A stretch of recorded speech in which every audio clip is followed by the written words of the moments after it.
Nouvelle. Bonjour Laurent Izard. Bonjour. Il faudrait qu'une fois qu'on prévoit de vous recevoir quand il y a des bonnes nouvelles, mais il n'y en a pas beaucoup malheureusement. Ça arrive aussi quand même de temps en temps. Oui, en tout cas en ce qui concerne la souveraineté française. Alors je rappelle que vous êtes normalien, agrégé de l'université en économie-gestion, auteur de La France vendue à la découpe aux éditions L'Artilleur, qui est plus que jamais d'actualité, ou encore À la sueur de ton front, les vraies conséquences de la mondialisation sur le travail en France aux éditions L'Artilleur. Alors, évidemment, on vous a contacté car nous avons encore un fleuron de l'industrie française que le gouvernement a abandonné aux forces étrangères. C'était jeudi dernier, le tribunal judiciaire de Lyon a finalement acté la reprise de l'usine Vancorex près de Grenoble à sa rivale chinoise, Wanhua, si je prononce bien, via sa filiale hongroise. Et donc, par là même, écarté le projet parce qu'il y avait un projet de coopérative que les salariés avaient mis en place pour sauver cette usine. Ça, c'est quand même vraiment terrible. Et tout ça dans le silence assourdissant de l'État qui n'a pas bougé le petit doigt. C'était pourtant, et c'est là que c'est encore plus grave, une entreprise qui est indispensable à la dissuasion nucléaire française et dont seule une cinquantaine des 300 salariés seront a priori maintenus. Donc en tout, 6 000 emplois sont menacés par le rachat de l'usine. Alors je vous propose d'écouter quelques extraits, Laurent Izard, avant de vous donner la parole. Séverine Dejoux, élue CGT de Vancorex jeudi dernier. On l'écoute. Chaque personne à qui on a exposé le projet était convaincue qu'on pouvait faire quelque chose. Et la seule personne, j'ai envie de dire, qui n'y a pas cru, c'est le ministre de l'Industrie. Le ministre de l'Industrie ne nous a pas suivis. Il est arrivé tard et j'ai envie de dire, il ne s'est même pas complètement engagé à la date. Donc, oui, en effet... Ça aurait pu changer les choses si le ministère avait été de votre côté ? Bien sûr, on a manqué d'un support du gouvernement, des services de Bercy, qui ont été, comme le disait Olivier il y a quelques instants, plutôt à nous dire, vous allez prendre des risques, c'est compliqué, etc., plutôt que de nous donner des éléments pour avancer ou bien des outils. Ça, c'est donc l'élu CGT de Vancorex. On a aussi Christophe Ferrari, lui, le maire de Pont-de-Claix, qui a réagi, donc où était située l'usine, qui a réagi, écoutez-le. Depuis le début, et moi j'ai l'intime conviction que pour le ministre de l'Industrie, cette affaire était pliée depuis le début. Je considère que le ministre de l'Industrie avait mis une croix rouge sur ce dossier en disant que de toute façon, ce site allait fermer.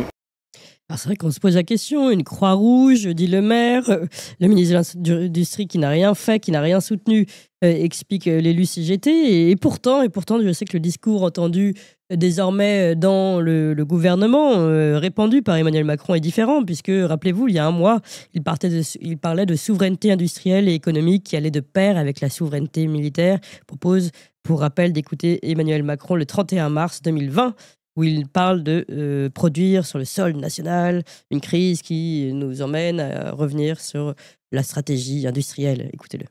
Cette crise nous enseigne que sur certains biens, certains produits, certains matériaux, le caractère stratégique impose d'avoir une souveraineté européenne.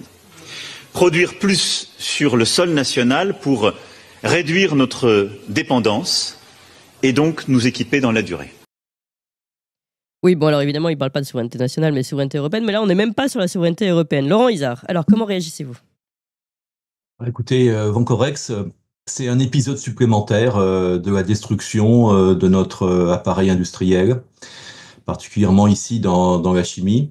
Alors, l'événement a été un petit peu minimisé par le gouvernement, par la DGA, qui nous dit que c'est pas très grave dans la mesure où nous allons trouver un autre fournisseur pour notre industrie nucléaire. On nous dit que finalement cette entreprise était condamnée, qu'il n'y avait aucune solution possible. Alors évidemment, Vancorex, il faut bien comprendre, c'est un acteur de second rang, si vous voulez, de l'écosystème industriel chimique français. Mais ce qu'il faut bien comprendre, c'est que à côté des grands donneurs d'ordre comme Framatome, EDF ou Arianespace, il y a toute une multitude de PME, si vous voulez, qui présentent un intérêt. Et c'est comme une chaîne, si vous voulez. Il suffit qu'il y ait un maillon qui soit faible dans cette chaîne, un petit maillon, pour que l'ensemble de la chaîne soit fragilisé. Voyez. Alors, on nous dit qu'on va trouver un autre fournisseur. Moi, j'attends de voir parce que si Vancorex, et encore je reprends ce qu'a dit le gouvernement, n'était de toute façon pas rentable, je ne vois pas comment un autre fournisseur français pourrait l'être, si vous voulez. Oui. Voilà. Alors, pour moi, si vous voulez, il y a 3 aspects dans cette affaire. Hein. Le premier aspect, vous l'avez évoqué, hein, c'est un aspect social. Hein. Il va y avoir effectivement 400 personnes qui vont être au chômage. Mais il y a un effet boule de neige. Après, il y a un effet domino. Bien Par sûr. exemple, l'un des clients principaux, vous savez, de Vancorex, c'est Arkema. Et Arkema vient d'annoncer 150 suppressions de postes.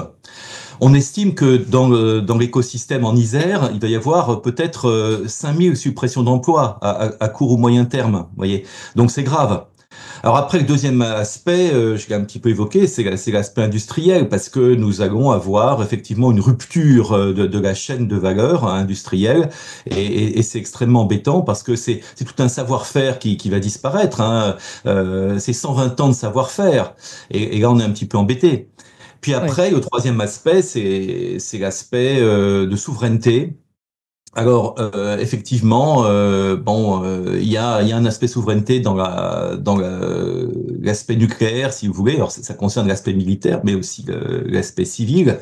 Et alors là encore, on minimise parce que on nous dit oui, ce sont les Chinois qui reprennent l'activité. Les Chinois sont nos concurrents. En réalité, Vancorex, le principal actionnaire, était thaïlandais. Vous voyez, il n'était pas français. Mais nous ne sommes pas en guerre économique contre la Thaïlande. Voilà. Donc c'est pas tout à fait la même chose, et on peut imaginer que la Chine pourrait bloquer l'activité assez facilement de Vancorex s'il le souhaitait. C'est ça qui pose problème en termes de souveraineté. Oui. Un député pouvait emprunter jusqu'à 1 million d'euros, remboursable à des taux hyper préférentiels. Il signait une petite lettre, comme quoi il s'engageait sur l'honneur à rembourser. Aujourd'hui, tout ça, c'est du papier, c'est du vent, c'est de la communication. Il n'y a pas de contrôle. À partir du moment où vous n'avez pas de contrôle, les gens peuvent vous dire ce qu'ils veulent. C'est pas pour ça qu'ils le font. S'il y avait vraiment des contrôles, ce que je vous disais tout à l'heure par rapport à un élu qui se fait rembourser 3 fois ses notes de frais, ça passerait pas. Mais il n'y a pas de contrôle. Pour eux. Par contre, pour nous, oui.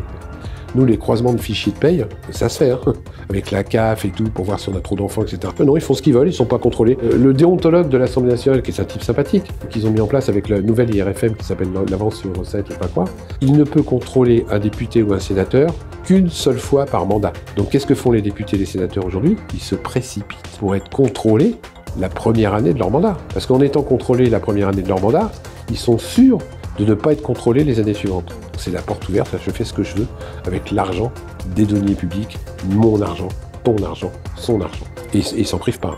Aujourd'hui, par exemple, avec le nouvel avance sur recette qui remplace l'IRFM, les députés et les sénateurs peuvent s'acheter une voiture neuve, payée sur 5 ans. À leur nom, hein. Parce qu'à la limite, qu'ils s'achètent une voiture parce qu'ils en ont besoin en tant que député. Elle est au nom du député, après on la remet en service, on la donne au député suivant. Pourquoi pas? Mais là, non. C'est de l'argent public, ils s'achètent une voiture à leur nom. Et je sais pas pourquoi, ils s'achètent pas tous des petites Clio. Ils s'achètent tous des grosses bagnoles. Pourquoi ils se priveraient? C'est pas leur pognon qui rembourse.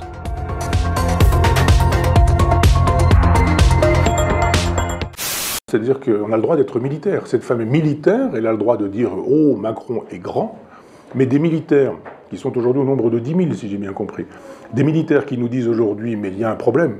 Si on continue comme ça, on va aller vers la guerre civile. Alors ces gens-là, on les traite de tous les noms, des papis qui n'ont plus de cerveau, des putschistes qui sont des putschistes en charentaise, des gens qu'il faut tout de suite punir. Et on voit Mélenchon, qui adore les militaires, quand il s'agit de Trotsky, qui adore les militaires, quand il s'agit de Fidel Castro, qui adore les militaires, quand il s'agit de Raúl Castro, qui adore les militaires, quand il s'agit d'Hugo Chavez, qui adore les militaires, quand il s'agit du successeur de Hugo Chavez, alors là, il adore les vareuses, pourvu qu'elles soient gauchistes, d'extrême gauche et staliniennes.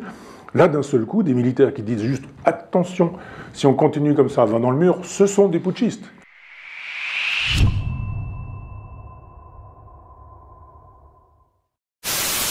Mais le marxisme a toujours été le parti de l'étranger. Ça a toujours fonctionné comme ça. C'est-à-dire le parti de la haine de la France. Alors, il aime tous les pays. Là, il nous a fait une liste. Oui, oui.